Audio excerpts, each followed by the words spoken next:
Morning.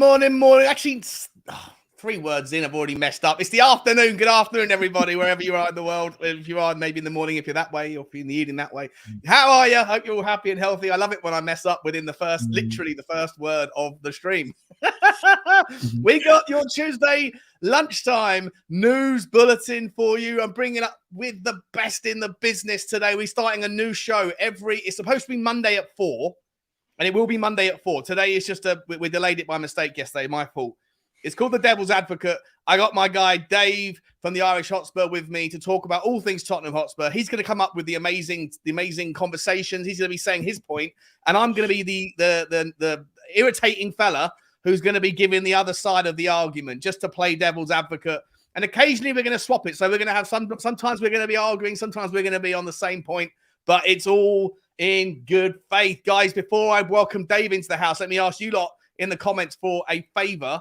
Smash the like button, as you always do on the video. Take your shoes off, hit the like button. You know how it works.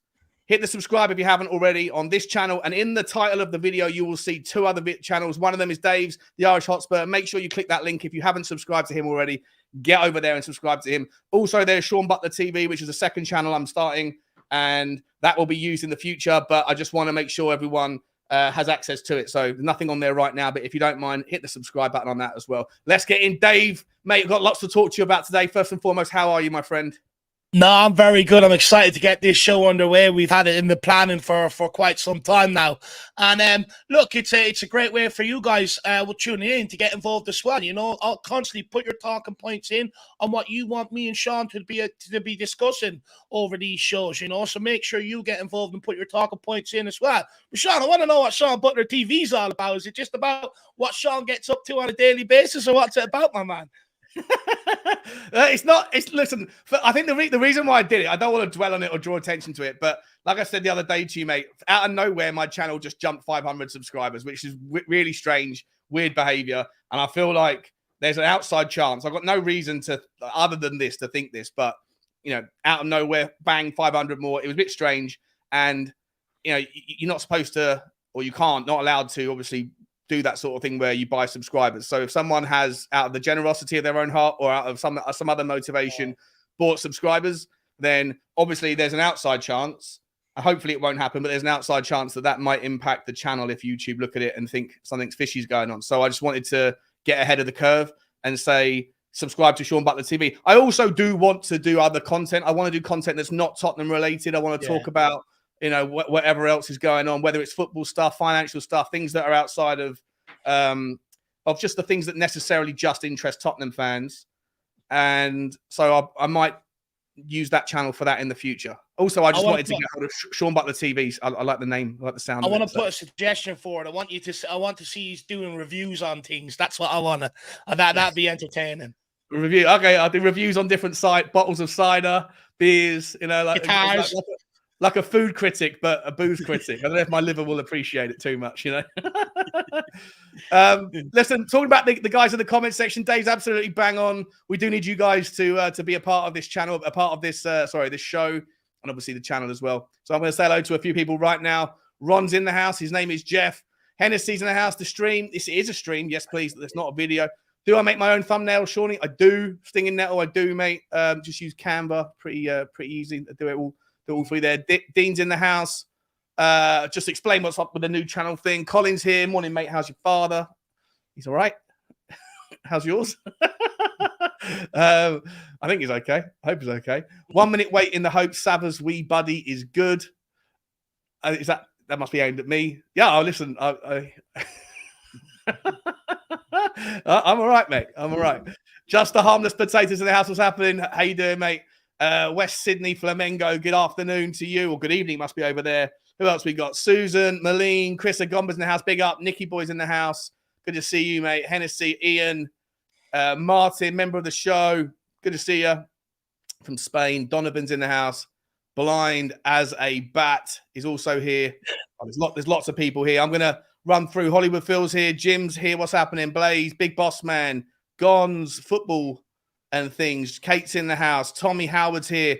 William's here. All right, everyone's here. Listen, welcome. Please smash the like button. I want to get on. We've only got a little over an hour to get through so much information, and me and Dave could talk the back legs off of the donkey. So it's going to be hopefully free flowing. But get your comments in as we're going along. Let us know what your thoughts are on the various topics. Dave, you know the process. We got to start with where we're at. This show is all about the transfer window. How did it close for Tottenham? Before we can get into the kind of what we'd like to see in, let's assess. Start off with me. You know, did the Brentford game, has the Harry Kane sale, has it reshaped your priorities a little bit from maybe 3 weeks ago to where we are now? Do you feel differently about what's necessary? Do you feel the same?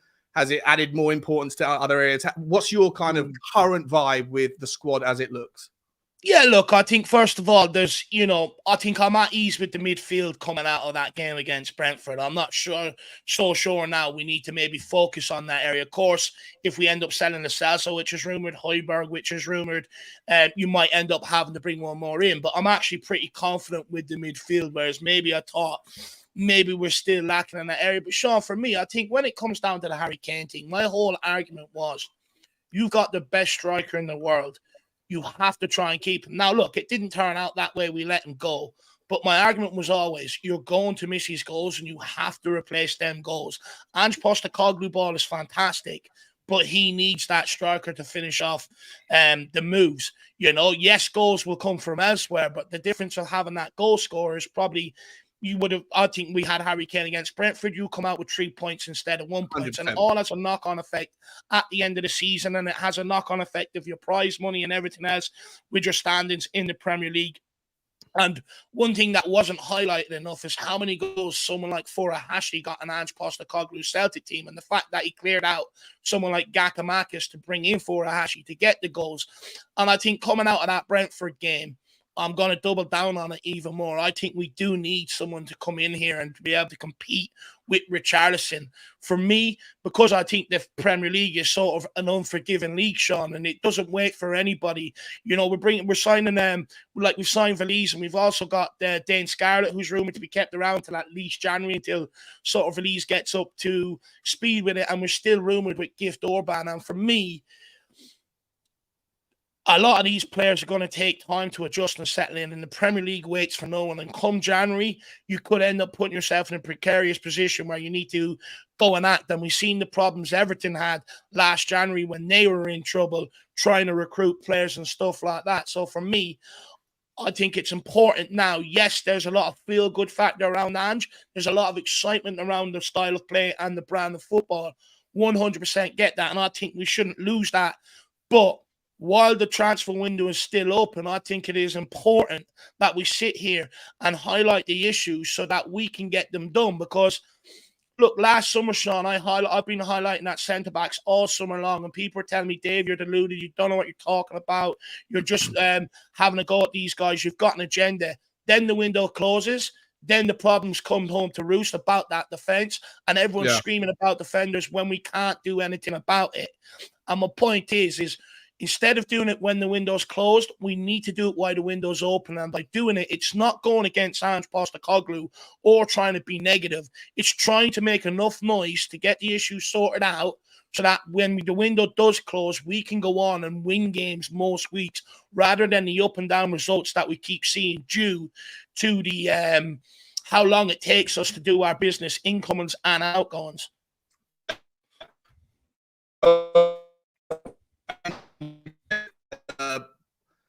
He said it in the. I hope my internet's not about to go. I think he said it in the embargoed press section of the pre-match for Brentford. He said, "Look, we have to get rid of players first. We've got too many players. The squad is bloated, right?" So we're gonna come to that in a minute. For me, though, are you saying that the lack of goals or the lack of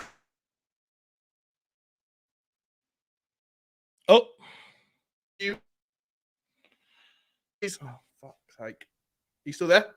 I'm still here. You're settling back in mate, there, my internet's a little bit about to, I can tell it's about to go, so. Well, if it does, you just log out and log back in and I'll keep talking. I'm good at that anyway.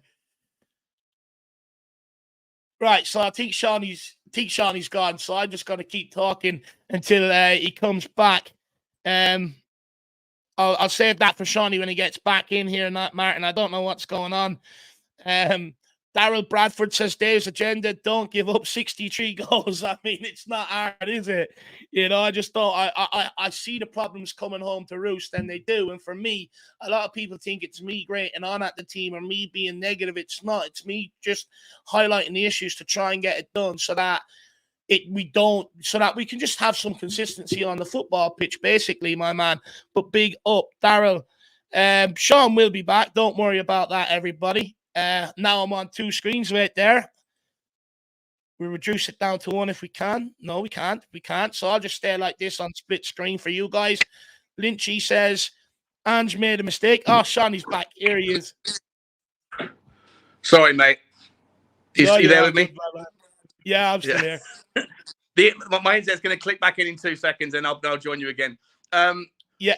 So the question I was going to ask you was, in what does the priority change? Like, do you think that signing a new striker is as important as getting another centre back? Is it more important, or what's your weighting essentially in a nutshell right now?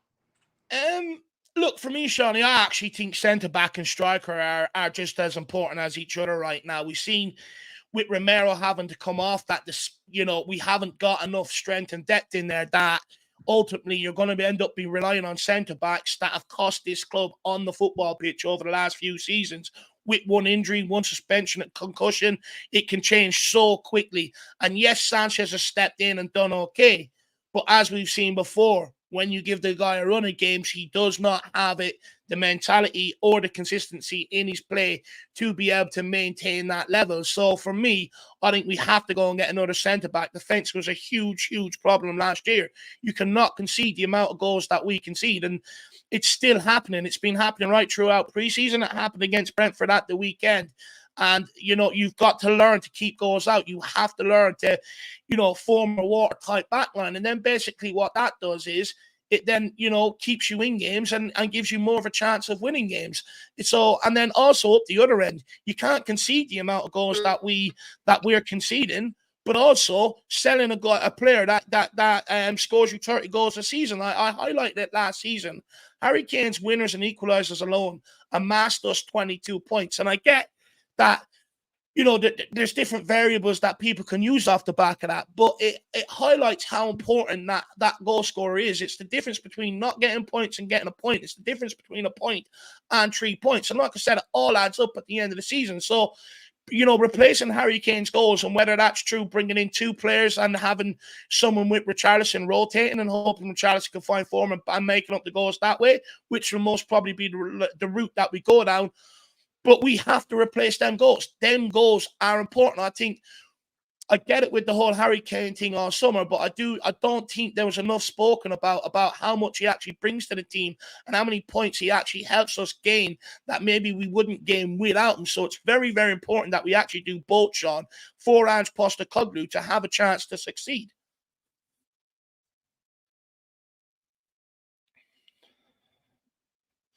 But big up, Shawnee. You there? Oh, he'll be back in a minute. So I'll tell you what, I'll take this super chat from Martin Nicebridge. He says, Sean, can you cut that frayed bit of you? It's grand. I'll say it to him when he comes back, my man. But people, let me know in the comments. Do you disagree with me? Do you agree with me? Let me know why. It helps broaden these discussions, these debates that we do have. So don't be afraid to get your comments in and let us know whether you agree or disagree with what I have to say. But Shawnee is back. Big up, my man. Mate, honest to God, the worst thing about this football club is my internet. I blame Daniel Levy. It's an absolute joke. An absolute joke. I can't talk without getting interrupted. I can't stream without getting the internet's an absolute nightmare. It's really annoying.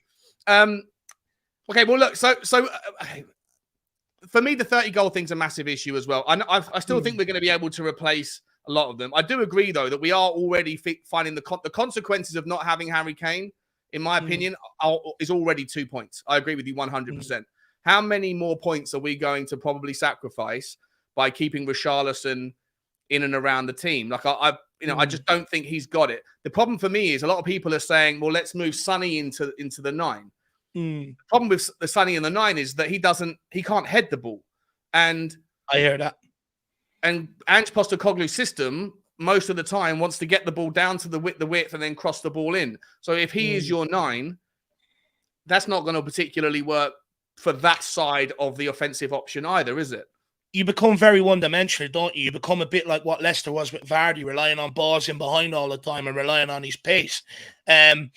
So even if you do put Son down the middle, you're still going to have to bring in a different option, like someone maybe like a Mitrovic, for instance, someone the complete different to Sonny, right? So that you do have that option that you can change it up, go out wide and get balls into the box, 100%.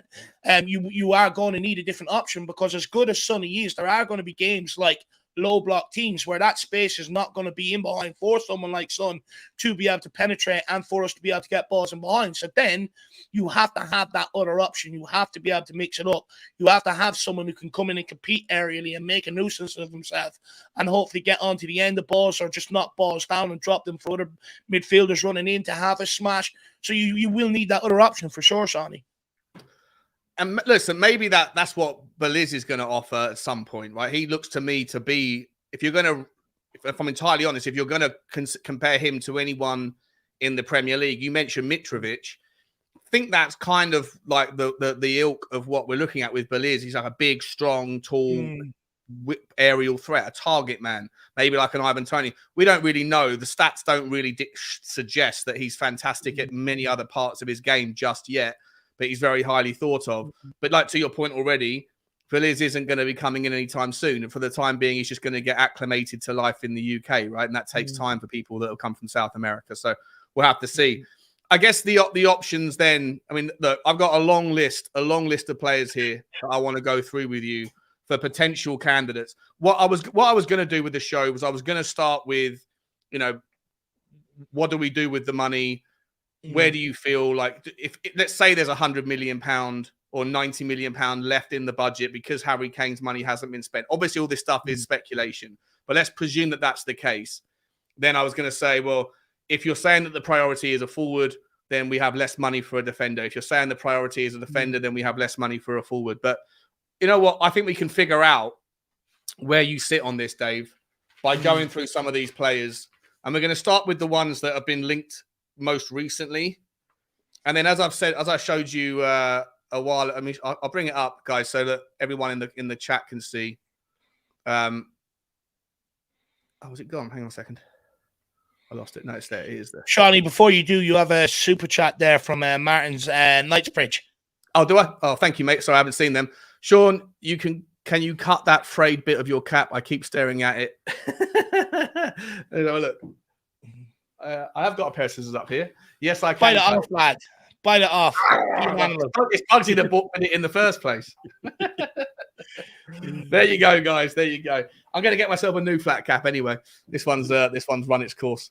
I think that'll do. Is that better, Martin? Appreciate you, mate. Appreciate the super chat. Was there a few other super chats as well? But I don't know if there was. Oh no, there wasn't. Sorry, no, there was one from Jim. Sorry, Jim says smiley eyes, Dave, and great laugh, Dave. Big up. Love it, mate. Thank you so much, Jim. Appreciate the super chat, buddy. Hopefully this will be a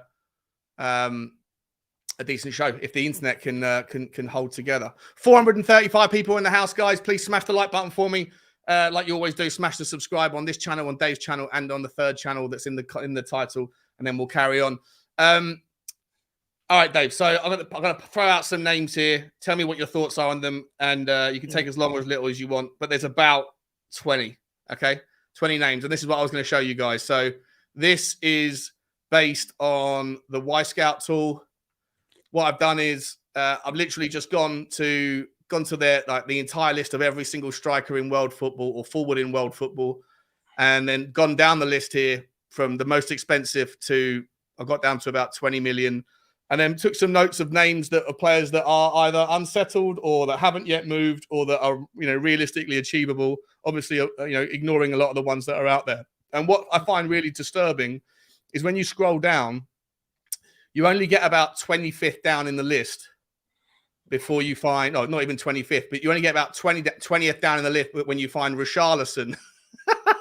Richarlison is like in the top 20 strikers in at least in market valuation in world football. So that's where I'm basing this on. I'm basing some of these names from, and also where we've been linked to. So, Dave, I'm going to start with the freshest rumor that came out today. Pat Nevin, ex-Chelsea and Scotland professional player, talking to the Express, saying that Tottenham are going to go in for a bid for Kyogo Furuhashi. Rumours were it was £16 million in June. It's probably double that now, so about 30 million. I think he scored 55 goals and 11 assists in 86 appearances. So a brilliant return, a goal or an assist contribution in about 110 minutes of football. Extraordinary. And the gap from the Premier League to the Scottish Premier League is nowhere near as big as the gap from the Premier League to other leagues that we're going to talk about with one particular player in a second. Furuhashi, how do you feel about him? Yeah, look, I really like him, Sean. The fact that he's so used to the Ange Postecoglou system, it's going to help him settle in more or less straight away. I think the biggest question comes down to, can he make that transition from the Scottish League to the Premier League? Can he make that step up? It's more physical, it's more quick, and you've just got to be quicker in everything you do. Look, I think he could make that step up. I wouldn't mind us going for someone like him, because you know exactly what you're getting. Ange Postecoglou knows exactly what he's getting in the player he has to work with. And look, this is a guy that Ange Postecoglou, he was well aware of him in the J-League, brought him to Scotland. He's ripped that up despite many people questioning the signing. He's replaced someone like Giakoumakis completely. They don't even remember who that guy is now. He's out in the MLS. I think just the question is can he make them sort of little adjustments that he's going to have to make to be able to step up and cope with the Premier League. But, you know, he definitely has a big chance of hitting the ground running straight away, because he knows exactly what Ange Postecoglou wants of him. Is that the difference between him and the next guy that we have to talk about, the most likely next bid is Gift Orban, right? This guy, as we all know, he's got a goal or an assist contribution on average every 78, 80 minutes or something over the last 2.5 years. Spectacular return, but he's only done it in the Belgium League and the Norwegian second division first, and then the Premier League. Only been playing professional football for like 3 years. Didn't even grow up playing youth team football. Obviously a bundle of talent. But to me, the difference is if you're going to pay the same valuation for Kyogo versus Orban, Kyogo's been around the block a little bit. He's done it. He's still got a fairly high ceiling. But the gap between Celtic and Tottenham, or the level of the football, is nowhere near as big as the Belgium League is. It's more of a risk with Orban. And also, Ange Postecoglou doesn't know Orban. He does know Kyogo. Yeah. Right? So which of those two players is more desirable to you? Look, I would prefer Furuhashi, because I think it's a safer bet. I think, you know, Ange Postecoglou knows exactly how to deal with Furuhashi. With Gift Orban, from what I've read, there are some elements that Tottenham are going to have to sort of... Look, basically, there's some things outside of the game that he does, and that comes with youth, right? You know, you do some stupid things, you make some mistakes and stuff like that, and maybe you live your life a little bit different. But as we see with Ndombele, you don't live your life right off the field, it has an effect of how you perform on the field.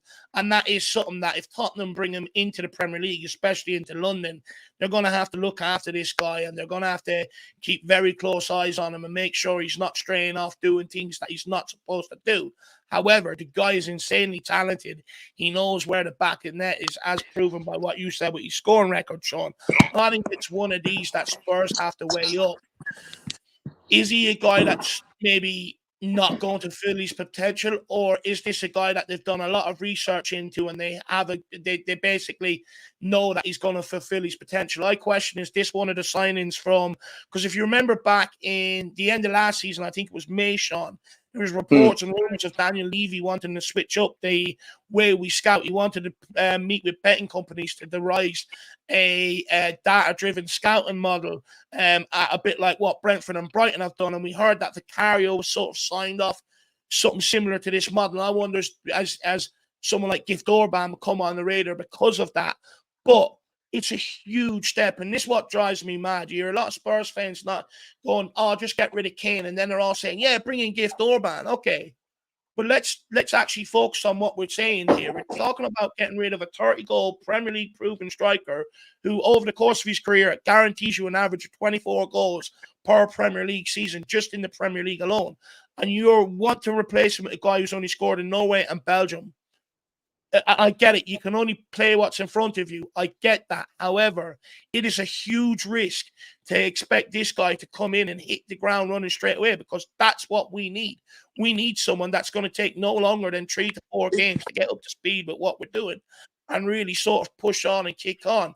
So with Gift Orban, if it's a hunch, I would stay away from it. If it's something that is come on this data-driven model, I think we have to give it a chance, and I think we'll have to get behind it, because it's something that many fans have asked for, that Tottenham do much more clever business. But when I go down our records of signing strikers before Harry Kane, Janssen from the Dutch league failed to transpire. Even that Bergwijn from the Dutch league, for me, failed to transpire. They were banging in goals in the Dutch league. Sadado from Spain failed to come in and hit the ground running. You got Darren Bent as well, and we've outlaid big money on strikers and haven't necessarily got the return. So for me, this is one I think they have to go out and just go straight to a certain caliber and go and get in. I think someone like Gift Orban is a huge risk. If it's Gift Orban and bringing in someone else on top of that, I can get behind it. But I think putting your faith in a guy when you're asking him to make the step up from the Belgian league to the Premier League is a huge, huge risk, in my opinion. Huge gamble.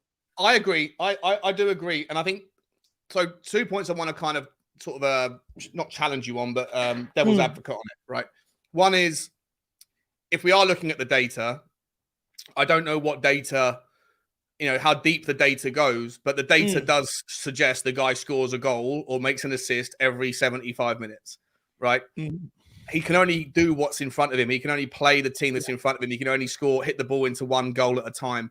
And he's done that at every level. So if we are looking at the data model, I don't know what specific data sets they are obviously identifying, but as a striker, one of them is going to be the frequency of your goal scoring.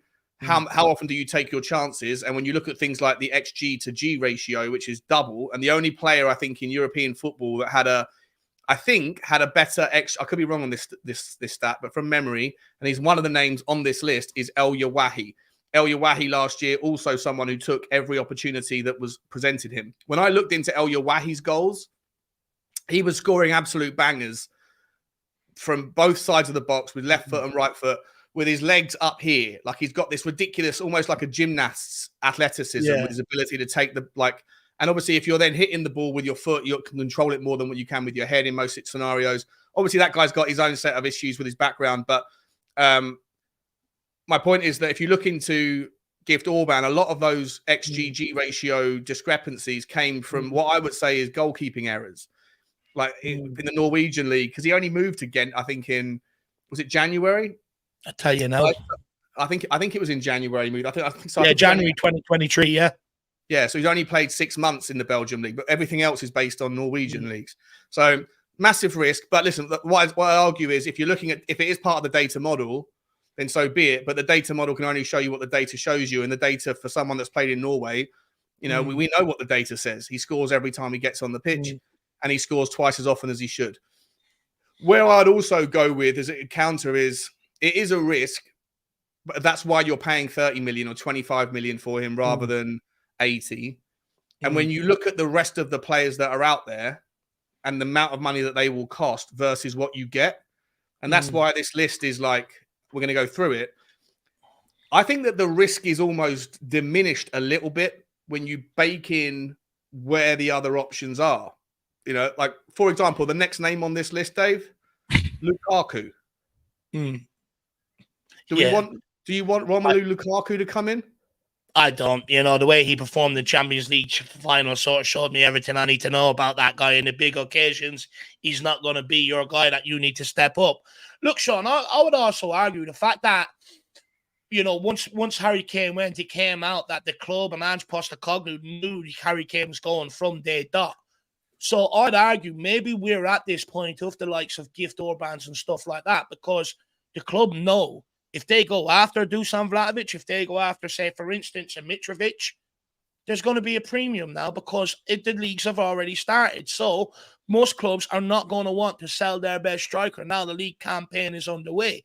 You know, Daniel Levy, he does not like to pay premiums to be able to get his guys. So I'd also argue the fact that the poor planning around, and I've said this, I think also poor planning around the squad cost us points at the weekend in terms of the bloated squad going, everyone having to get 45 minutes. You could see it the last 20 minutes, the legs just weren't there. And that's because we didn't use preseason for fitness to get minutes into the players' legs that were staying around. But also, if they knew Harry Kane was going from day dot, why weren't they on this straight away? How has no one in the club sat there and gone, oh, you know, we're going to lose 30 goals out of this team. The Premier League is a different juggernaut. It's now the best league in the world. It's unforgiving. It's relentless.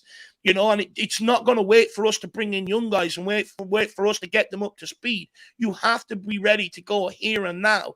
And the fact that we've left it so late, I think we've put ourselves in this position.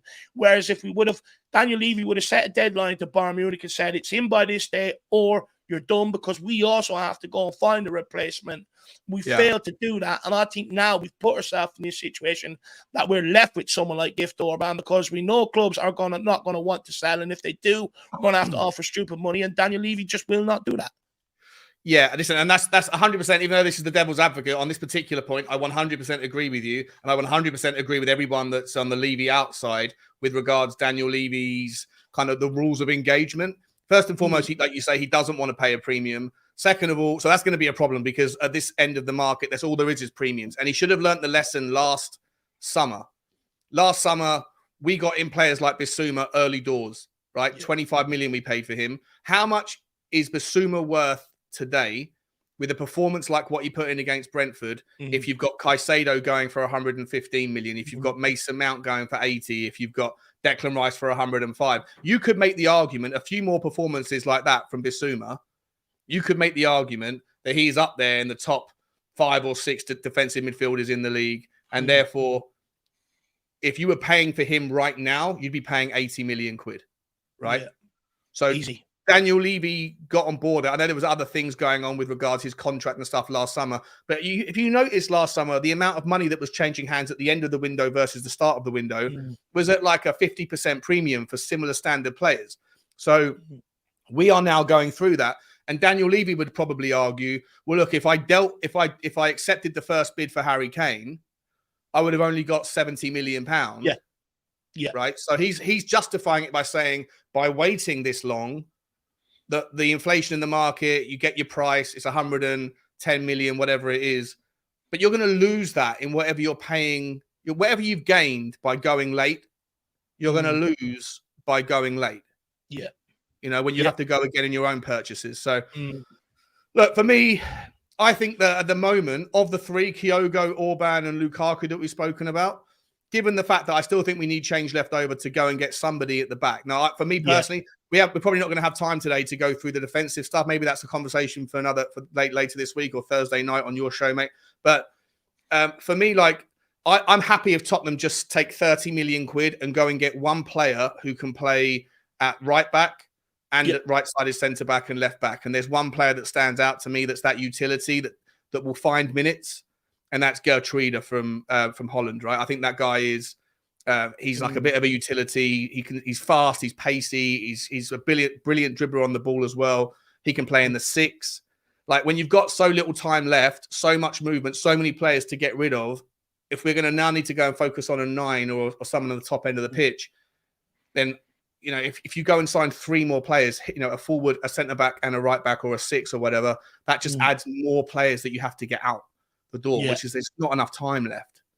You know, so we'll focus on the centre back stuff if we've got time at the end. But Lukaku, you're saying absolutely no to, because they'll want 50 million quid for him, and he's rubbish, right? His mind's not in the game anymore. He's just too hit and miss for me, Shawnee. One day he can be fucking Superman. Sorry, one day he can be Superman. The next day he's completely useless. You know, so for me, again, he's a player, a striker I see go for big money, and I get why, right? We spoke about beforehand. For me, there's a lack of world-class, clinical, out-and-out goal-scoring strikers.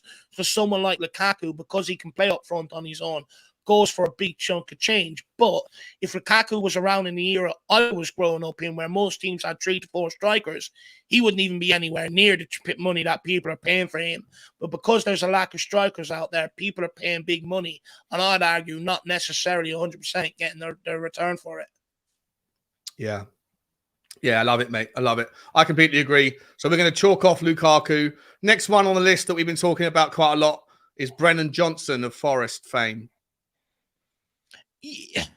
Look, I like him, Sean, but I see him more as a winger than I do as a striker. You know, more of a right winger, and I think we've got more than enough sort of options on the wing. If you're keeping Perisic, Son, Kulu, Solomon, and then Gil if he comes back from injury. So for me, I don't see us. I think it's a waste of money putting into Brennan Johnson right now when we need an out-and-out goal scorer. For instance, if anyone watched the Arsenal Forest game at the weekend, he had a chance very earlier on. If he took it, that could have been a different outcome from Nottingham Forest, a different start to the season, and he didn't. And that's where you're going to get these inconsistencies with these young players. Yeah. And it has a knock-on effect. It's going to cost you points because with a young player, there are inconsistencies. Yeah. I completely agree, mate. For me, Brennan Johnson, I think he's bang average anyway. He's an all right talent, but if they want 50 million, 60 million for him or whatever, then absolutely not. I'm going to throw a name out quickly. I think this is absolutely no chance of this happening, but 20-year-old Florian Wirtz. He plays more as an AMC, but he can play as a kind of like a false nine. Guy bangs in goals for fun, brilliantly creative. And he's worth. I mean, look, he's worth 80 million quid to Leverkusen at the moment. I think he'll go for 100 million. So we can write that one off, can we? Or do you have a take on him? Yeah, 100%. The price tag puts us out, and I think he's more of a calm, a creative player than he is an out-and-out goal scorer.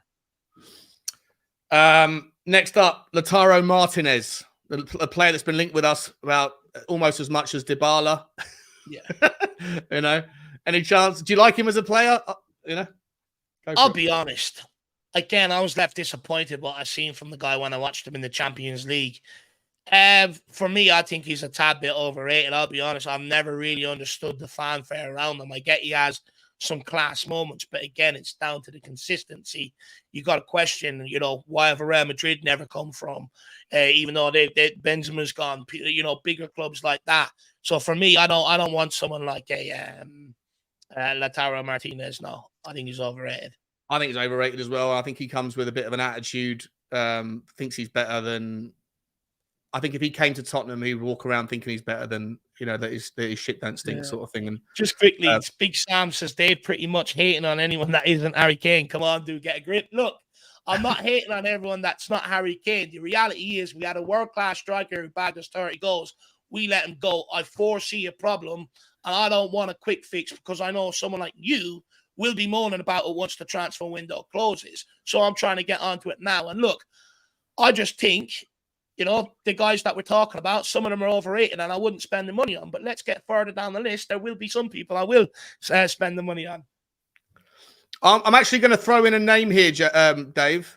There's actually a player that's already with us. Okay. Right. Because maybe if you can't find value in a number 9, an out-and-out forward, we've already spoken about the kind of the benefits and the cost of moving Sonny in there. Is there any argument in your mind that Decky could play in that role? 100%, Shawnee. 100%, my man. Look, I've said this before on my own channel that I think in future, if you were to sell on Harry Kane, could Kulu play there, right? Kulu spoke himself about preferring to play through the middle. Now, I know he's on about more in a deeper role, but when you look at Kulu, right, he can dribble the ball.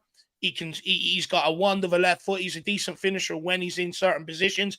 He can create. He can head. He can also hold up the ball. He's a big guy. And for me, when I look at him, I think there's a lot of similarities to Harry Kane in terms of his playing style and a lot of his all-round game, his physique, etc. You could even almost argue the hair color, except for one is a bit more redder than the others. But what I would say, Shawnee, for me is I think with Kulu Sexy, there is going to be that adaptation period. There is going to be, it is going to take him maybe a season to probably fully adjust to that position if we were to play him there. So again, even if you want to make that switch, I still think you need to bring in someone else, sort of just to rotate with him, because there are going to be games where you're going to start him, then there's going to be games where you're going to have to put him on the bench and get him to watch movement and stuff and learn off the other striker that maybe they play ahead of him. But I definitely think if we don't sign someone, Kulu could be that answer, because you can play him in behind, but you can also play crosses in and get him to go and attack them. I think he could be a wonderful option in there. I think he's got a better clinical finish than Richarlison. And listen, I'm dropping the bar very low with Richarlison. You know what I think of this guy. I like him as a person, but I just don't like him as a footballer. I never have. I think he's got, a left foot forward. A left foot 9, by the way, is rare. He's only got a left foot. True. To a degree, it's true. I think he does actually have a right foot. He just doesn't like to use it that much. But actually, having a forward with a left foot is actually a little bit different. It actually offers a different option and catches people a little bit out, because you can come and you can pick the ball up into the corner and move it into space that way, a bit like Sonny does from the right or from the left. There's options there. I don't hate the idea. I don't think it's what I want to land on, but if needs must, if we go in a different direction and force our issues down the bottom end of the pitch, which you can easily make an argument are just as, if not more, important, then there is an option there. We're going to get through the rest of this before I do, guys. Sorry, go on, Dave. Sorry, mate. No, I was just going to say quickly, I would say him and Sonny maybe moving in towards the middle are options if the window closes and we haven't gone and done the business we need to do. And I think they're options we're going to have to look to explore, because I don't think Richarlison is going to bag us the goals we need as the main man. But although I'm not a fan of this having to move players we've currently got into different positions, for me, I would just like Tottenham to go out and sign a player in that position who we know is going to get us the goals. But like you said, the club could very easily go, ain't getting a striker, go and get a centre-back, deal with issues further down, and then they are options I foresee Postecoglou going to have to, experiment with once the window closes. Yeah, 100%. We got a super chat from Adrian Chia that kind of gets on board that same argument. He's saying this window, we should be focused on sorting out the defence. Bring up, Adrian. Appreciate the super chat. By that, I'm also assuming you say this window. What you mean is that in January, there might be someone that comes available who likes a gamble, a bit like me. I mean, I really like the guy, Ivan Toney. He's not available right now, but he probably will be the talking point of the January window. Will he go somewhere else? He is an out-and-out number 9. We're going to move on to him, and I'm going to get Dave's opinion in just a second. But, guys, there's nearly 700 people watching, which is awesome for this time in the day. It's been a slow, gradual lift as the show's gone on. But there's only 195 likes, which, the ratios just don't add up. This free content. All I'm asking is that you just press the like button for me. And if you haven't already, hit the subscribe button to Dave's channel. His is in the link. The Irish Hotspur is in the link. I love Dave and Jack. The Irish Hotspur is my home. That's where I started out 2 years ago, or a year and a half ago. All the love in the world for that channel. So if you aren't subscribed to Dave, get over there. The link is you just got to go down, click on it. It will open up another tab, and then smash the subscribe button, and then you can come back and follow up. Also, hit the subscribe button to Sean Butler TV whilst you're at it, because there's going to be all sorts of alcoholic review content and my weight loss journey. And no, I'm kidding. It's going to be other things to do with football. But yeah, that's coming soon. So keep smashing those likes, boys and girls. It's important for the channel for the algorithm stuff. Right, let's focus on Ivan Toney, mate. I don't even think I actually put him on my list. Is he someone that is he the perfect solution, but we have to wait until half the season's gone before you can maybe access him? Or what's your thoughts on that, man? Do you know what, on Ivan Toney, Sean? I need to go back through all the content, and I need to go back where I said this. But I remember when I first a bit after when I first came on here, I noticed him down in the Championship. And I said at the time when he's in the Championship that this guy is someone that Tottenham should be taking a look at. When you look at what he has to offer, right? He's in the team behind, in the England squad behind Harry Kane. The guy can take free kicks, score penalties. He can hold up play, can score with his head, he can score with his feet, scores inside the box, outside the box. He would be a good signing to go and get. However, we can't wait till January. We just cannot wait till January. It's a huge risk to do. You're gambling with millions of euros. You're gambling. And I don't think we should take that gamble. I think we should sign someone. If the option comes up, maybe go for Ivan Toney in January. And look, that could be why we're going for someone like Gift Orban now, because the plan is that the club maybe see an opportunity in January to get Ivan Toney in. However, we've all watched documentaries that's been brought out over the last few years about how addictive gambling is. Are them saying problems going to arise? And then therefore, if they do, he's going to continue to be suspended. So let's wait and see what happens on that. I do like Ivan Toney. I just don't think we can wait till January, to be honest. We're not going to get away with it. Even if it's in the, like, I think most people were going into this window, this season, reasonably saying massive transformational period for Tottenham. Expectations should be ridiculously low. There shouldn't be expectations around trophies or Champions League qualification. Top half would be about right. It's going to be games we smash. It's going to be games.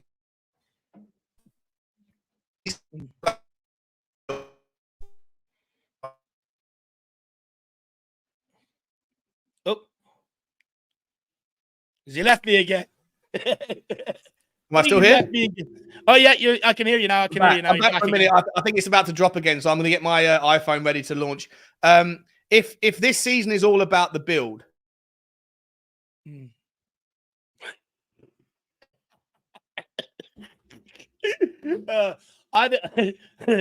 he is. I'm back. So, if this sorry about this, let me ask you that question again. Dave. Is it not, like, is it worth the gamble for to us to wait? Like, because this season there's not that many expectations. Is it worth, if you can get Ivan Toney? He is probably the perfect replacement. He isn't going to cost 100 million. He gets the homegrown numbers down. He's a local London boy. Like, if you could kind of get to a place where you're pretty confident that it will happen in January, do we not have enough to hang on until then? Yeah, we're going to struggle. Yes, we're going to miss out on points that we otherwise would have got. But does it not make sense to kind of press pause a little bit on the short term for long-term gain? Look, I think you can definitely make that argument, but look, I think with the way the Premier League is, you're seeing even the likes of Aston Villas and stuff like that, and then Brighton are bringing in some of the best young talent from around the world. Aston Villa, a lot of the clubs in the Premier League, look at Bournemouth, some of the players they brought in, they're bringing in players from all over the world now, and that's, the Premier League isn't waiting around for anyone because it's the best league in the world and it's got the most money. Everyone or most players around the world want to be in it, and every team is strengthening and getting better and better, and the standards getting better and better and better. For me, you can find yourself very, very, very quickly in a precarious position if you do not operate the right way. And for me, with the amount of goals we concede and with the lack of creativity at the weekend, I foresee a lot of problems on the horizon if we don't address them very, very quickly. And, there's other external factors to it. I think the Spurs fan base, yes, will give Ange Postecoglou the time. However, once the media start their drum, and they do it all the time with Tottenham, whether it's Harry Kane, whether it's managers, whether it's Daniel Levy, they'll do what they can to upset this football club. They'll pick something and they'll make it into something. And once that noise starts banding about Ange Postecoglou, pundits hop on it. Pundits start pointing out Ange Postecoglou's flaws, and everyone forgets the process that we're currently in, and they will end up calling for his head the more noise that is made. So for me, I just don't think we can wait. I think we've got to go now.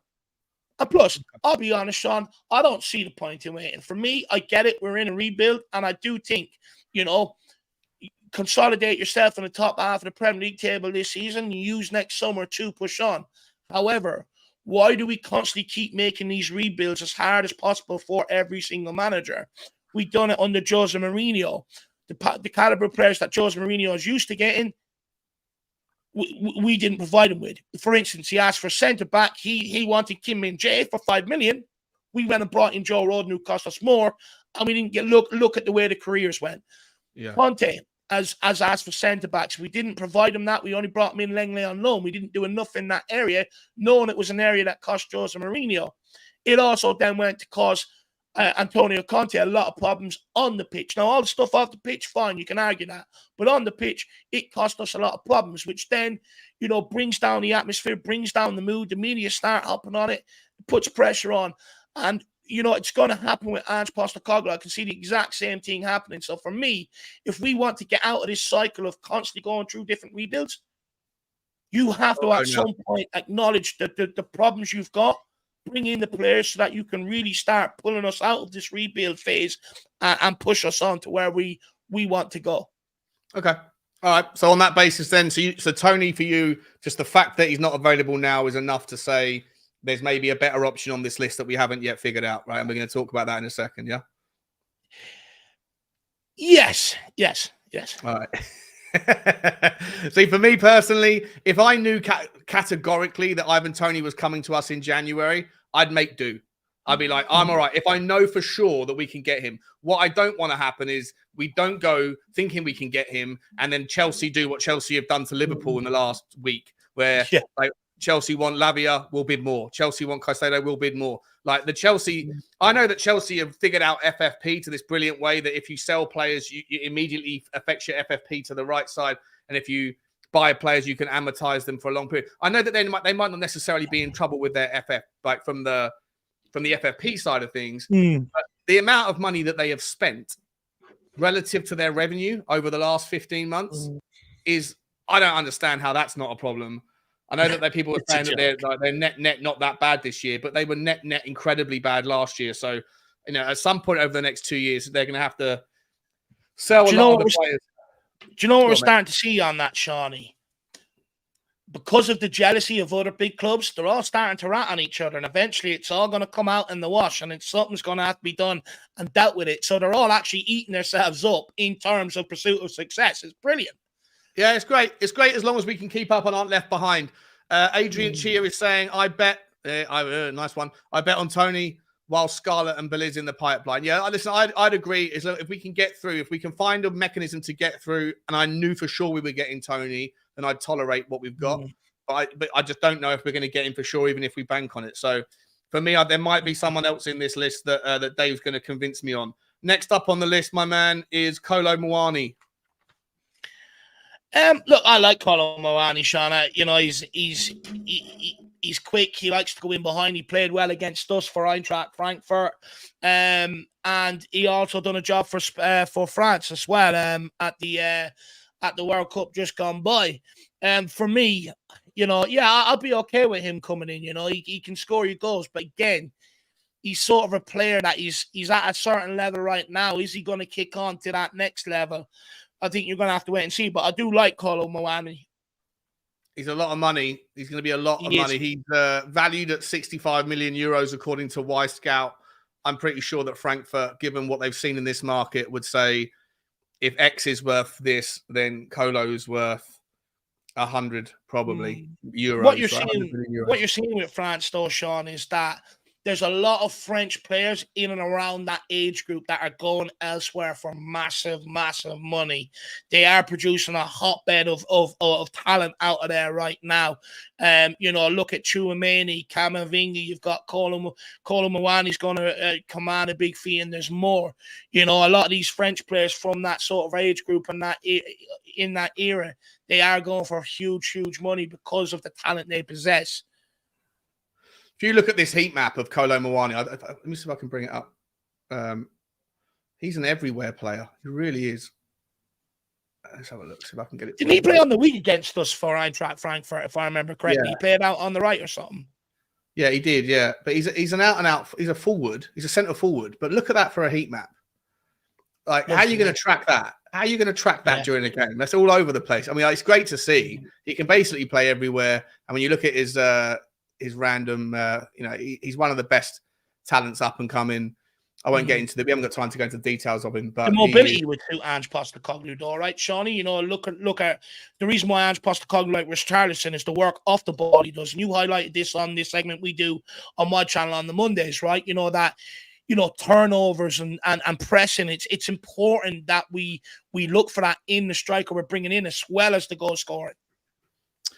Yeah, it is, mate. That's what I think. There's, I guess I'll be talking about this week. I hope that there's still enough time to talk about it, because I fear, not to get off the topic, but Emerson Royal is going to get a really raw deal from people that are analysing him defensively this year. If the system and the setup that is going to be employed against Brentford is going to be used again against United.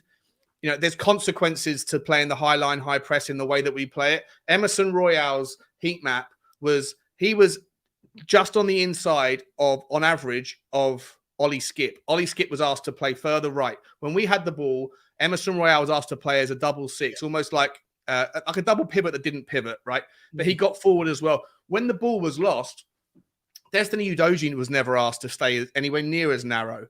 But so there's a consequence to that. He hasn't got the pace. Emerson Royale doesn't have the pace of Udogie, and a lot of these left forwards have got massive amounts of pace. You look at it just at Brentford alone, that Rico Henry, ridiculously fast, one of the best best left backs in the Premier League. Wissa and Mbeumo, the same thing. You're gonna have consequences, and I think that you have to sacrifice a little bit of space in order to ask Emerson to play that role where we can dominate the midfield, regather the ball and go again. And one of those sacrifices is going to be down the left. So I feel like against Man United, Rashford is going to have all sorts of wins against Emerson.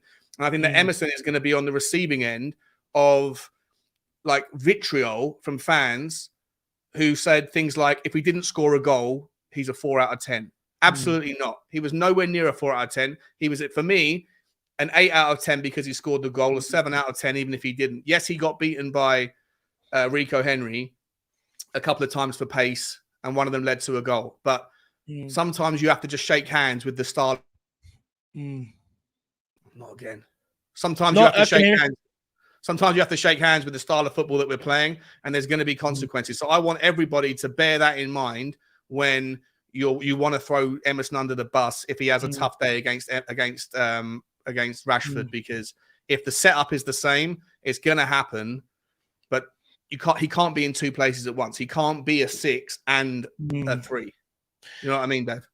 Let me ask you on that, because look, personally, I think the reason why Destiny Udogie was asked to play more out on the left, I agree with you. First of all, Emerson was inside a lot of the time, and if you go back and look at the game, especially in the first half, Emerson was inside in the midfield. Ollie Skip was out on the right-hand side, in behind Kulu.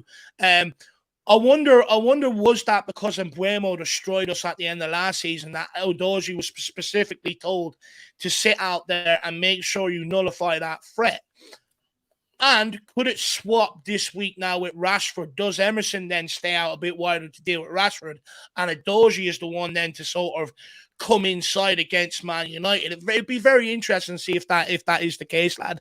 Yeah, that might be the case, but obviously if you do it that way, you don't have the same threat going forward with Emerson as you do with Udogie, right? Udogie's got the legs, the pace, the ability to dribble, and he can get back. So I understand the rationale for Udogie. What I would say is that I think if you're going to do the same thing again this time around, you give the job of, because I think Skippy should have been thrown under the bus a lot more than he was. I think most people said Skippy had a bad game on the ball, but I don't think people were really analysing his responsibility for off the ball. If Emerson's in and Skippy's out, then when we lose the ball in transition, and Brentford was so quick.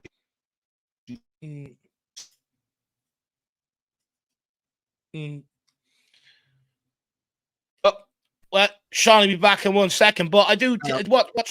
He's back. He's back. Go ahead. I'm back. So I think it's going to go again. I'll move to my phone. But just quickly, I think that Ollie Skip should have had far more criticism for his off-the-ball work than he did. Everyone threw it under Emerson. It should have been an Ollie Skip. For me, against United, if you're going to stick to something similar, you probably give Pape Sarr the role, because Sarr is far quicker. He's got longer legs. He can help defensively and try and, suffocate Rashford as much as possible. But I think that we're just going to have to accept that Rashford's going to have an absolute field day if we play the same way, and hope that we can nullify it as much as possible. I agree, but that's why it's up to that centre midfielder out on that side. And look, I agree with you on Ollie Skip. I was reading game reviews, I was watching fan shows, and I just don't get what Ollie Skip some people are writing or talking about, if you want me to be brutally honest. They're saying he had a good game, full of energy. I mean, I actually agree with you. Not only was he awful on the ball, but out of possession, I just thought, I never thought out of possession Ollie Skip has been the greatest. So I remember last season against Aston Villa towards the end of the campaign, he got railroaded every time out of possession. He was just caught out, had to give away free kicks, pulled people down. And I agree with you. I would much rather see a Pape Sarr in there. He covers a lot more ground than what someone like Ollie Skip does. And I think he's also on the ball a lot better in that system, when we're in possession the way we were, you need that third midfielder. Basuma, Madison were affecting the game.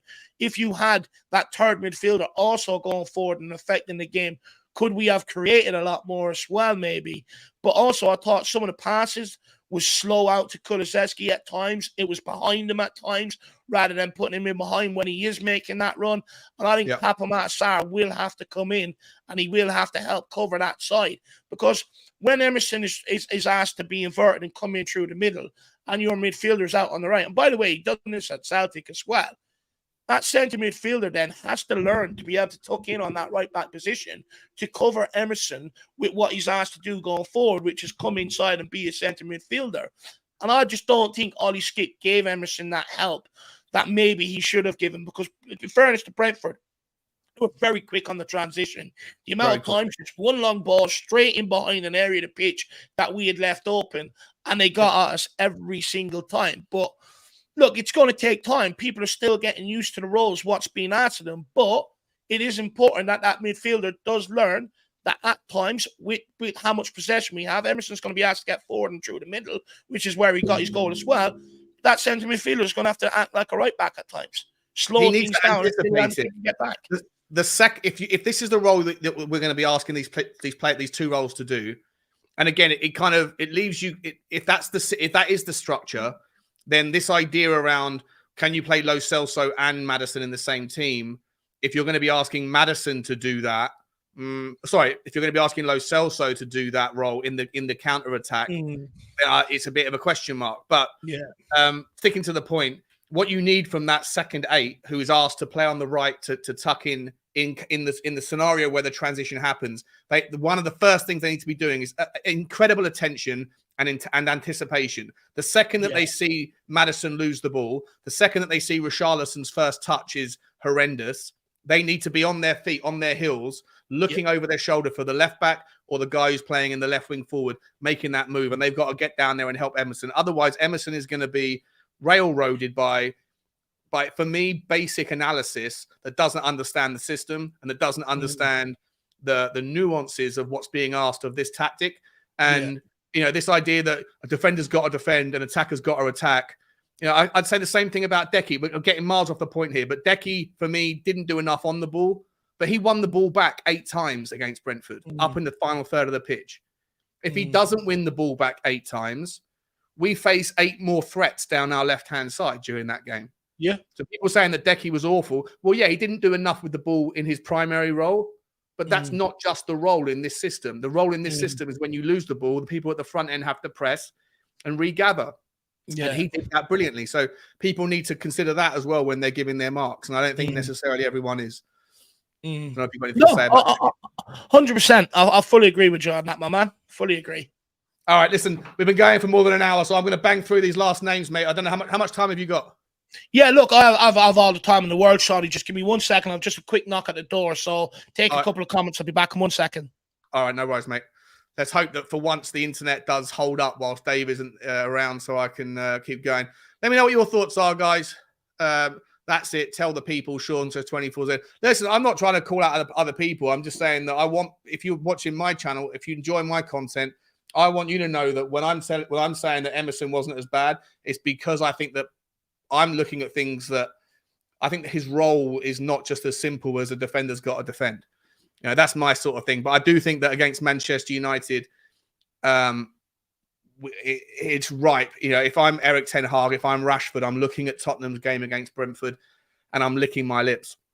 And if Tottenham do go a different way, if they do pivot and ask Emerson Royal to stay more as a right back and go and change it up on the left-hand side, then I also think Anthony's going to lick his lips as well. I think they're going to have a lot of chances against us. I think the difference in that game will be how often we take our chances, but also how brilliant our front 3 can be at or our front 5, if you like, can be at gathering the ball back. If we can put the pressure on them, because for what it's worth, Man United last night looked basic. In their midfield was completely anonymous.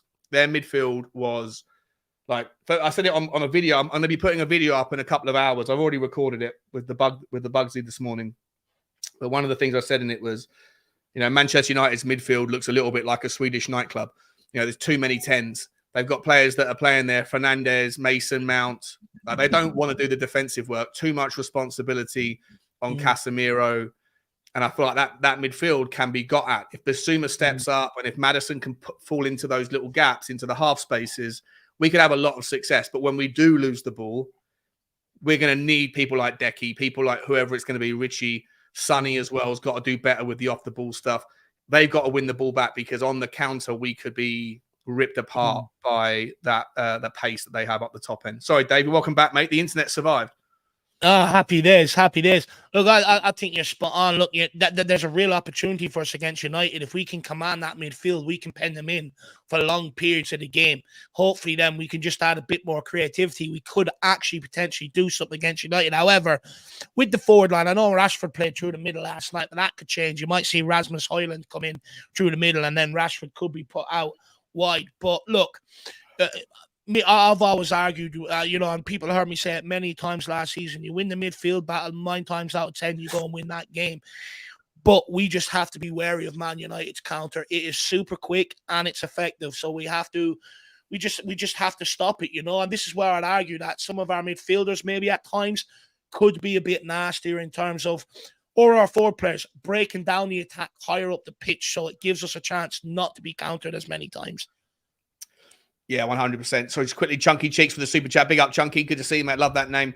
Rashford was in the middle versus Garnacho on the left versus Wolves. Yeah, he was in that particular game. Although, if you actually look, a lot of the times when he was breaking in the second half, he was off axis. He was definitely attacking down Wolves' right hand side. He did. I think he struggled a little bit against Dawson in the first half, and I think that in the second half, it looked like he was kind of repositioned a little bit to go out on the left.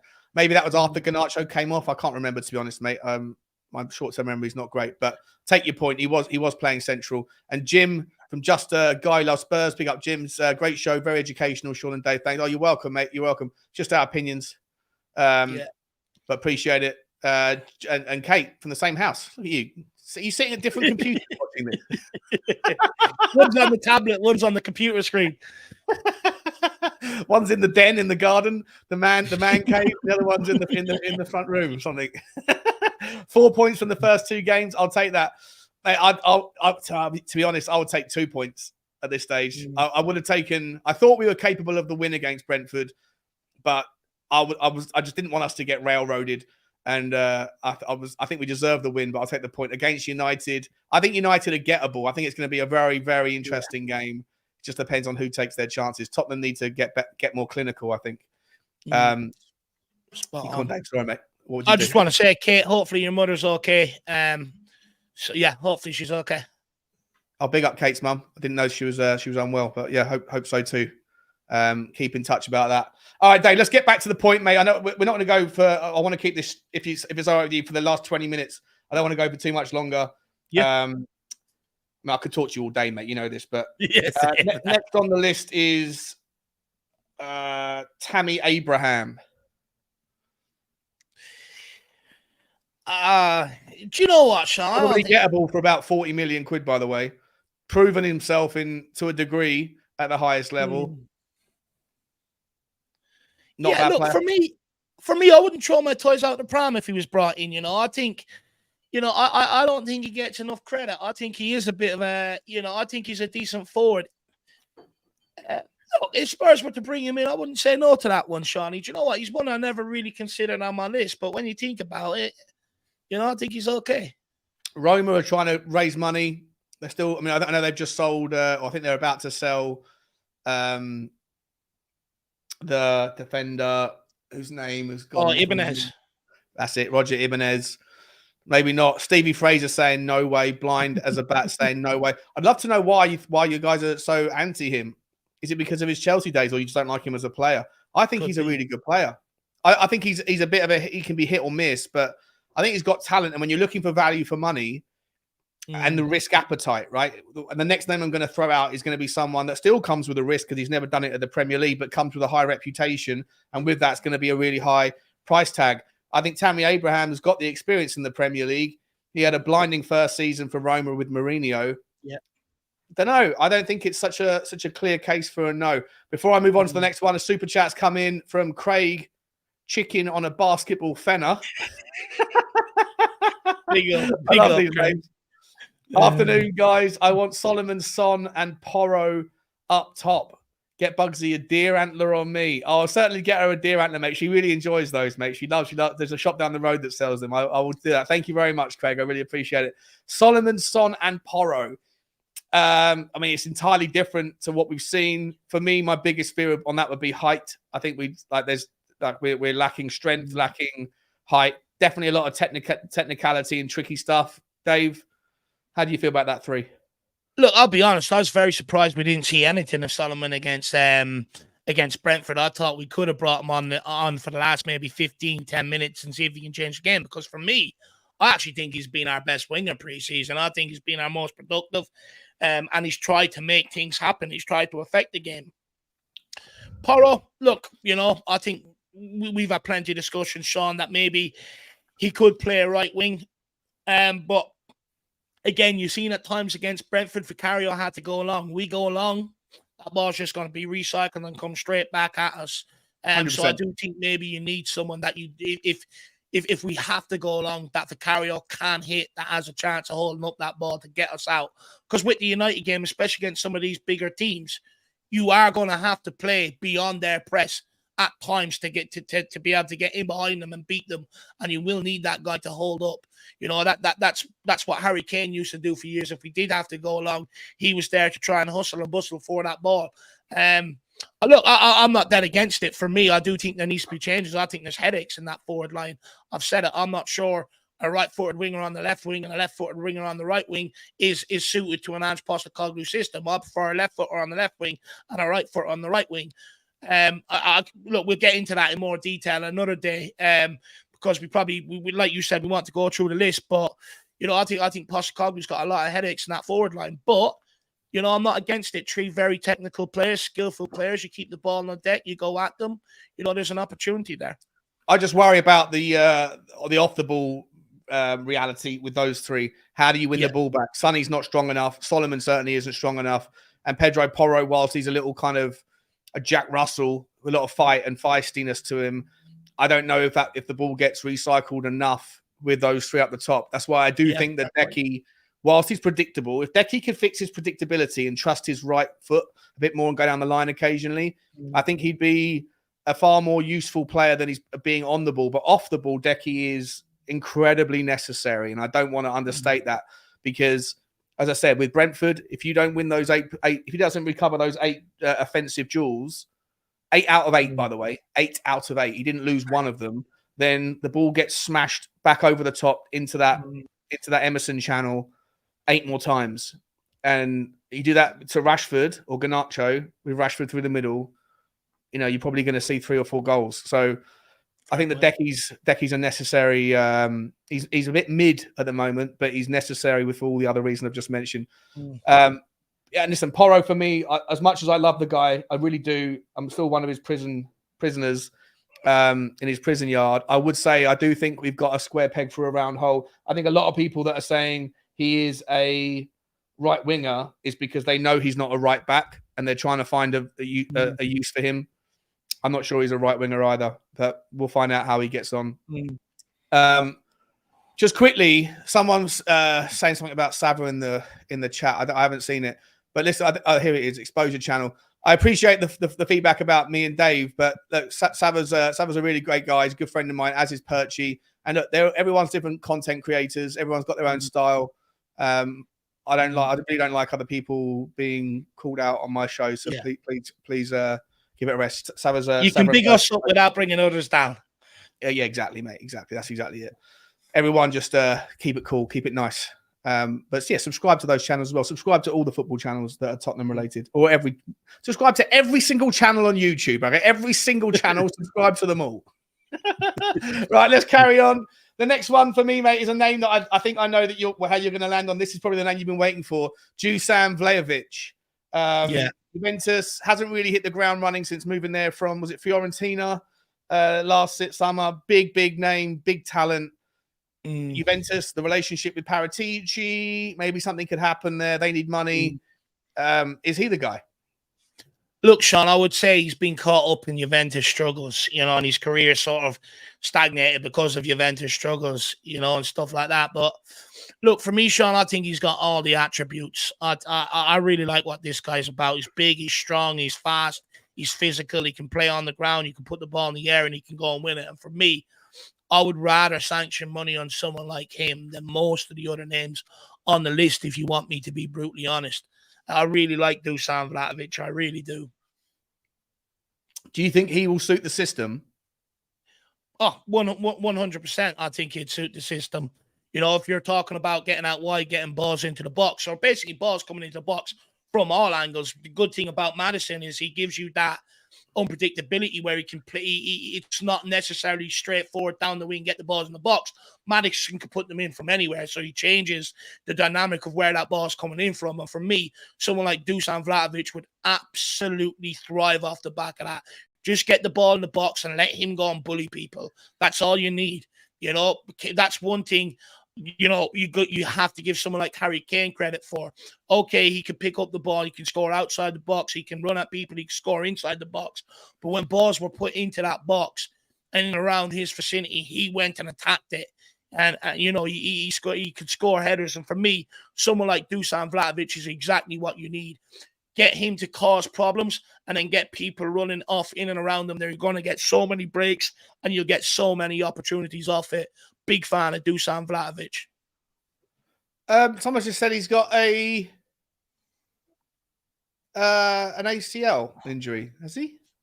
Let's go and check that now. I haven't seen that. I can't see that. Let me know. I've looked it up. I can't see anything right now about his injury. I don't think that's true.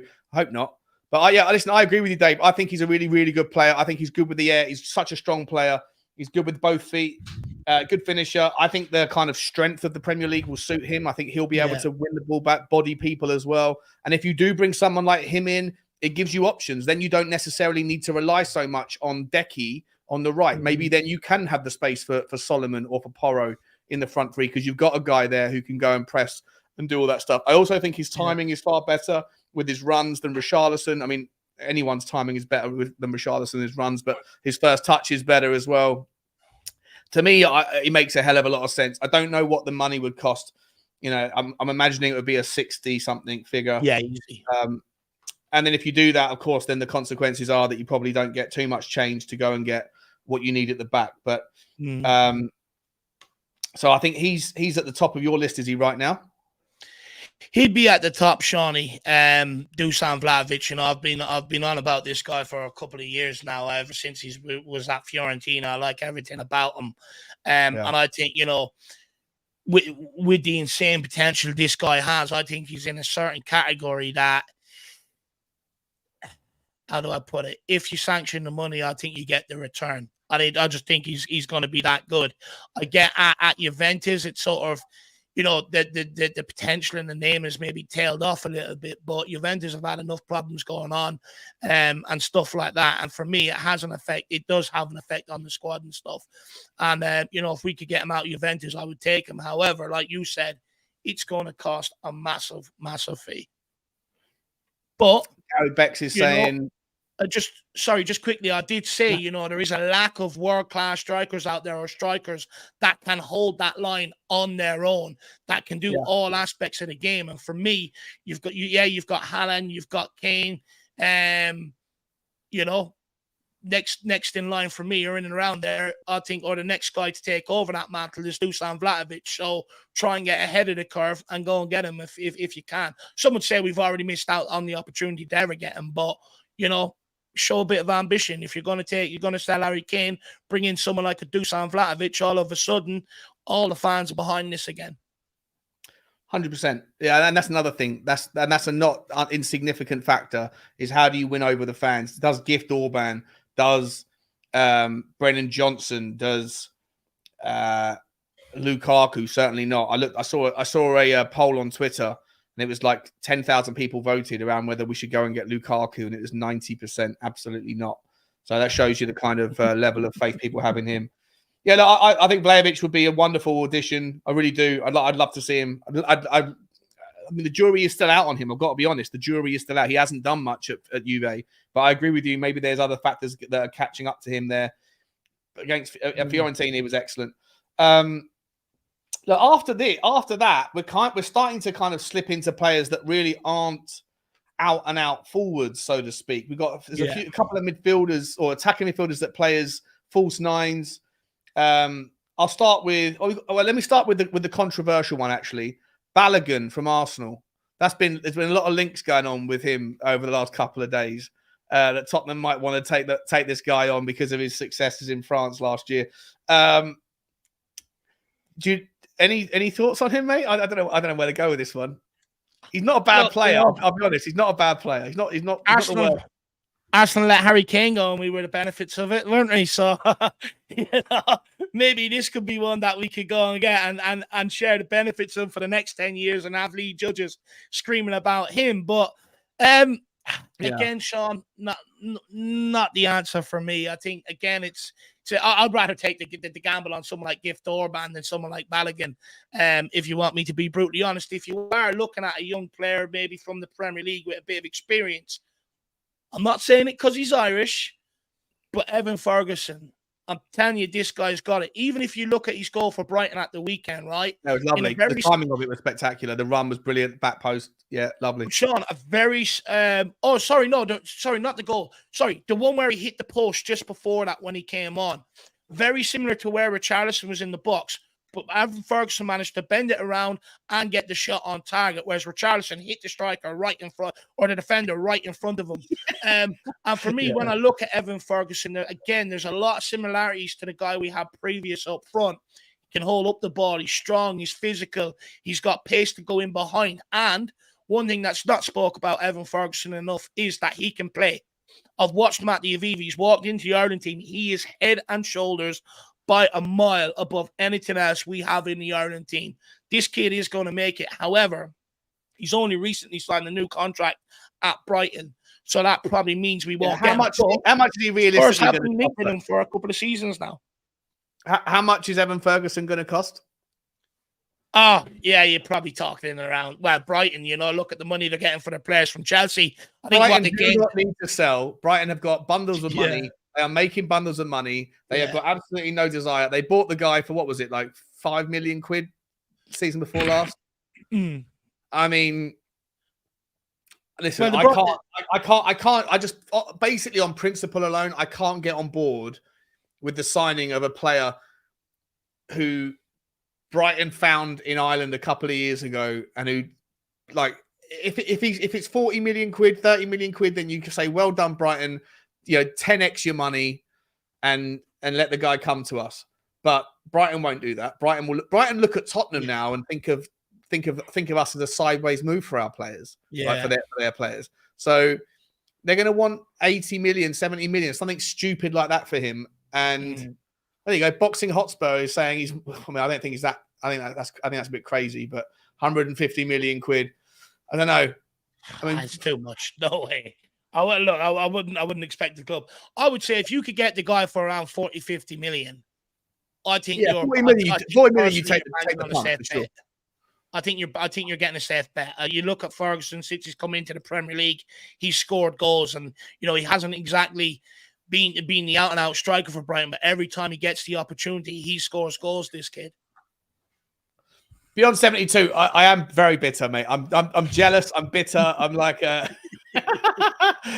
an old man who's been disposed of by his partner and got after some younger bit of stuff on the side. Brighton are brilliant at their scouting. I don't think of them as scalpers. No, like they're just excellent with their identification. But the guy hasn't done enough for me to warrant an 80 million evaluation. No. But that's what Brighton will want, and Brighton have got every right to ask what they want for their players. So that's why I'm kind of saying it's a long shot.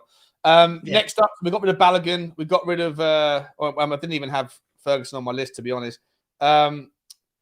Next up for you, my man, is Mohamed Kudus. He's obviously more of a utility player that can play in the false 9, in the 10. He can play in the 8, in the James Maddison role. Not that we'd ask him to do that. He can play left, right. And I actually do think this guy could easily be a 9 as well. Absolute power, finisher, positional strength, heading ability, good with both feet. Got a really lovely first touch. Can juke and kind of disguise where he's going to go. I like him, but I don't know. And I think that, but you could probably get him for 50 million quid. Is he someone that you like, or is he is he not quite enough of a 9 for you? Look, for me, I look at the guy more as a midfielder who likes to get forward and on the end of things, not as an out and out striker. And I believe I read yesterday, I think Arsenal are sort of lining up something for him at the minute, I believe. I think our Ajax, look, with Ajax, you sort of pay the money they'll sell, but you got to remember they're only after letting off a couple of their players already. But look, when it comes to Kudus, if Arsenal are in the running for him, we ain't getting him. It's that simple. But again, he's not a striker for me, Sean. He's more of a midfielder that gets on to the end of things. All right. Yeah, 100%. He is good, though. He's a very good player. Great player. And I don't want to be playing against him. Next one for me to ask you about is João Felix, the player. We spoke about him backstage. There's been links with us to him. Atletico paid a ridiculous amount of money for him. He went to Chelsea. That they received a ridiculous amount of money in loan fees. They think the guy ended up costing them 2 million a game or something stupid before he got sent off for those 3 games. Very talented player, but I don't know. The reputation seems to be higher than the reality a little bit, Dave. Completely agree. I struggle to see where all this money that clubs are pumping into this guy. They're paying for the potential, but the potential isn't matching what they're paying for him. Atletico Madrid forked out, 80, 90 million for the guy. I think it was a colossal fee. Why are they letting him go on loan to Chelsea? Like, if he was that good and he was producing the goods, they would never have allowed that. And then at Chelsea, I also found his stint and his spell at Chelsea very, very underwhelming. And for me, he's one of them guys. He's always going to, because he probably has good agents around him that get good fees and everything else and good money for their client. However, I want Tottenham to stay well clear of this guy. I don't believe in the talent. I really don't. He goes for huge money, but what he produces just isn't there. The output isn't there. Yeah. No, I to be honest, mate, I completely agree. Sometimes you have these players that just seem to float around. Kai Havertz is another one, right? Floats around for ridiculous sums of money, never really done it anywhere. All right, so we're scratching him off the list. I've done Balogun. I think we're down to the last 2 that I've got for you, mate. Terrier from Rennes, Martin Terrier or Terrier. I don't know how you say his name. Striker, scored bundles of goals last year. What's that? I think we were linked with him last year, weren't we? Yeah, 100%. Yeah. Look, he's another one that, to me, I mean, Rennes have got 2 players actually that are strikers that are kind of both I think could fit the role because of the way that Rennes play. What's wrong with my TV? Hang on a second. There you go. They got the other guy, Guiri. I don't know how you say these guys' names, but they're both sort of out and out 10s to me. Do you know much about either of them? I wouldn't be surprised if there's like an absence of knowledge. Yeah, because who's watching Rennes? I don't really watch them too much either. But from what I've seen on the Y Scout tool, they both look interesting. Terrier seems to have a better reputation. Let me know in the comments, guys, if any of you lot are watching French football and familiar with those 2. But we're going to skip past them because I'm not going to sit here with confidence and say whether I think they fit a system. I would say if Terrier was as good as people make him out to be, PSG would have snapped him up by now. Look how quickly they were to go and get Mbappe from Monaco. PSG have a hold on that French league, and anyone that is ultimately going to end up becoming world class in the French league, they snap up before anyone else usually gets a chance. Yeah, 100%. All right then, mate. To round it off. Oh, sorry, there's actually one last player, one last striker, El Yawahi. We mentioned him earlier. I don't know if you followed him. I'm really into this guy. I think he's got a terrible sort of weird black mark against his name, so to speak, with some of the things he was up to when he was a little bit younger. I won't talk about it, but you can look it up on online if you want, guys, in the comment section. But put that to one side. You'd hope that all that stuff's behind him. But as a footballer, the guy for me has got bundles of talent. I reckon he's the sort of guy that could do like a gymnastic like tumble. He scores a goal and could do one of those things where he just like runs up the pitch 100 meters worth of like hand over head cartwheels, somersaults, 360 flips. He's an absolute beast of an athlete, like a gymnast. He finishes balls with his legs over his head. I think he was the person who had a better XG to G ratio, I think, than than Gift Orban last year. Finishes everything, and doing that in the French league is more complex than doing it in the Belgium league. I don't know. Do you know much about El Yawahi? No, I don't know too much about him. I've seen glimpses, but look, I'll tell you one reason why you won't end up at Tottenham Hotspur, Sean, is because Ange Postecoglou looks into the character of the player, the person that the player is, and he usually likes to sign good, solid sort of characters because you then get that reflected in performances on the football pitch, something Sir Alex Ferguson used to do, and on that reason alone, I don't think this guy will end up at Tottenham, anywhere near Tottenham, while Postecoglou is in charge. Yeah, fair enough, mate. Fair enough. Well, let's move on. The last three, then. Like I say, I do want to talk to you again next time about the defenders. I'm sure there's going to be at least a week between now and bringing us any players in, so we can talk about the defenders on the next version of the Devil's Advocate. But just for the purposes, I did want to call out three players that are not necessarily nines, right? But in the scenario where we wanted to maybe redeploy Decky as a nine, redeploy Sonny as a nine, do something to Brian Hill, the idea that we could go and get a winger that could come in and do some sort of work. Wolves, so I thought last night in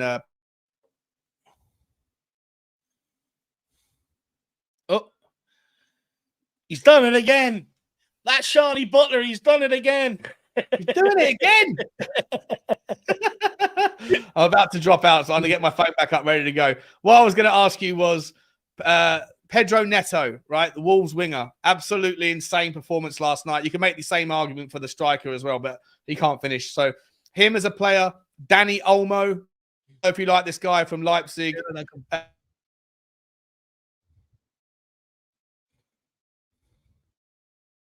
Yep, he's done it again.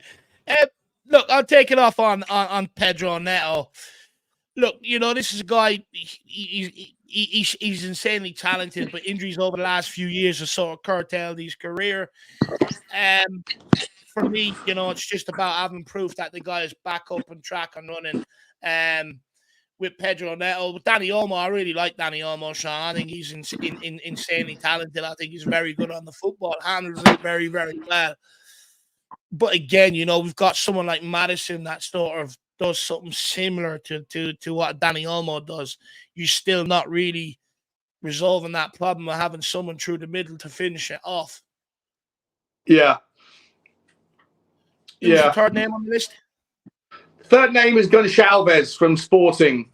I love Gonçalves. I would have rather him in here over Madison. If you want me to be brutally honest, I really like Pedro Gonçalves. I think if you sign this guy, he could play left, right, through the middle, no problem at all. But again, I still think you're going to have the same problems where Ange Postecoglou, look, sometimes he did get Kyogo to play a false nine role at Celtic where, he came out of that space and it opened up for others to run into. Yeah, you could ask one of these guys to come in and do it, but again, we need someone that's going to guarantee us goals, in my opinion, because the hardest thing to do in football is put the ball in the back of the net. It is scoring. Again, I look at them more players as creative players that you put behind a striker or players that we should have brought in here to put behind Harry Kane. Not be the answer to Harry Kane, if you get me. I do, mate. I do. I agree with you, mate. Look, all those in an ideal world, all these players would come into the squad, but you can't make room for everyone. Given the fact that we've got probably 15 players that are potential candidates to be left out or sold before you can really make room for any more. You know what, mate? It's a perfect time to round off. I guess I was going to go in the exit tours, but let's leave it. We've got time to talk about this on another show. So out of all the names I've given you, Kyogo, Johnson, Lukaku, Orban, Vlahovic, Wirtz, Martinez, Muani, Jonathan David, Decky, Felix, Kudos, Terrier, Balogun, Wahi, Abraham, Olmo, Neto, and Gonçalves. Out of all of those potential candidates, who is your top of the pops? Who is your number one choice to come in to replace Harry Kane and try and cover some goals? Mine would be someone like Dusan Vlahovic. He'd be top of the pops for me. it would put me at ease going into the season, because I do think he's going to score you the goals. That would be the ideal replacement. But look, again, I don't see Spurs paying the money to get him out of there. So after that, you're talking about Cole Mwani, Tammy Abraham. Look, I don't get why we're not speaking about someone like a Mitrovic. I really like Mitrovic. He scores goals. He's done it for years at Fulham. I'm surprised no one has made that step to take him out of there. But look, I think we spoke about earlier. I think the club are going to wait till January and get Ivan Toney. Really? So what do you then? So on that happen. basis, then what do you expect to happen before the end of the window? You think nothing gets done, or Gift Orban gets done? Well, look, it purely relies on outgoing, Shawnee. You know, we talk about whittling the squad down from 32 down to 25. But realistically, you've got to whittle it down to 24, 23 to make room for the other two new players coming in. So, again, we can't sit here and concretely say that we're going to get players in, because you have to get the players out. At this point in time, you cannot keep making that squad bigger. Well, you can, but Daniel Levy ain't going to deregister players and have them hanging around on wages. He's just not going to do it. So, look, it really does depend on outgoings, and this is why I've argued, all preseason. This is why I argued about bringing certain players on preseason tour, because ultimately it's just delaying the business that we knew that needed to be done, which was ship these players out. And now we're in a position where we have to still try and get them gone, and also free up room to bring in other players. I think if you do see signings, I think a lot of them will be 21 or under. And the reason why I say that is because if you bring them in, they don't have to be a part of the squad registration. You can put them as a part of the under-21s, and you can play them as much as you want and as freely as you want in the senior team. So if we do get anybody between now and the end without shifting out the players that we need to, you're probably looking at players under 21 years of age, Shawnee. All right. Well, listen, I think Gift Orban is one of them, isn't he? Is he 21 years old? So, look, to me, I'll give you my last take on it, and then we'll round off. I would like to see Ivan Toney on the provision, and I'm happy to wait for Ivan Toney on the provision that we know we're going to get him, but that's not a guarantee. I'll be very, very excited if we got Dusan Vlahovic, but then I'd be really worried about what that would mean for our back line.